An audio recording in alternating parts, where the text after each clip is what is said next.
I grew up as a Muslim girl and went to madrasa after school in the afternoon. Thursday night was always very special.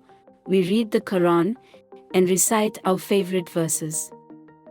I had the honor of burning the incense. Later, when I was about 18 years old, I followed modern trends and was no longer interested in following all the Islamic rituals.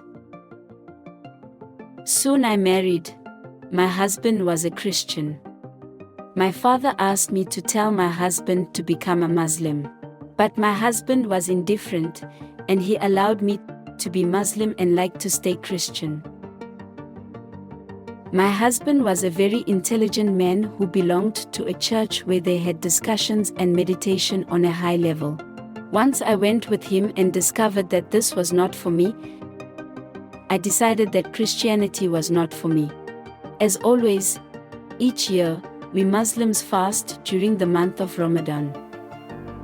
Muslims believe that on the 27th day, the doors of paradise are open, and each Muslim can ask whatever you like, and Allah will give it to you. In a certain year, as I was fasting, I felt lonely and was searching.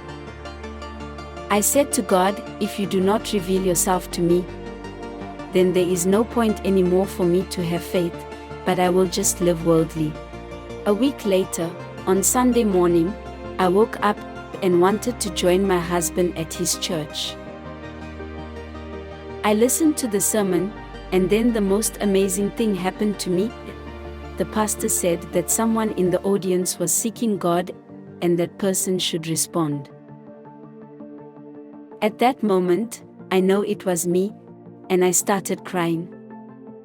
This happened on 3 successive Sundays. On the 3rd Sunday, it was out of joy, and I experienced the Spirit of God directing me.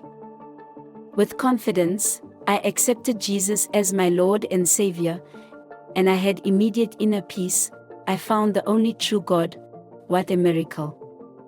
I understood more and more about the Christian faith, and soon I received the gift of speaking in tongues. In the following months, I greatly desired to study the Bible and learn more about my new faith. The trials and tribulations started. My husband was very demanding, and he ordered me to put him as my first priority, not God. So, I obeyed my husband, but this was wrong of me. In addition, my husband joined another church which was more traditional. I did not like this church. So I went on my own to the first church where God spoke to me, and there I was baptized on a Sunday, and there was great joy and celebration in the church. Soon I became very ill. Also, the disagreements with my husband became bigger, so I left him and returned to my Muslim family. I went to different doctors, and they did not find out what was wrong with me and why I was so ill. At one doctor, they pointed out to me that it was a psychological problem which caused the illness.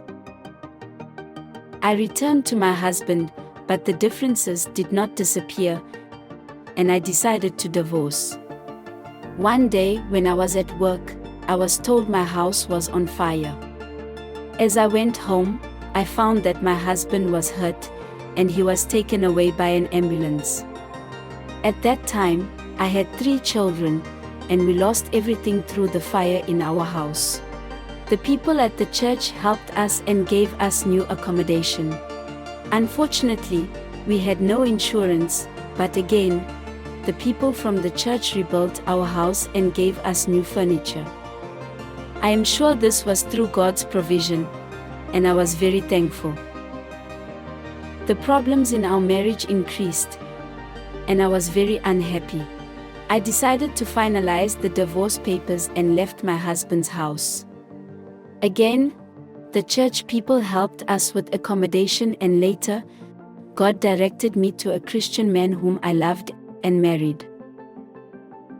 My faith grew stronger, and I am so happy to follow Jesus.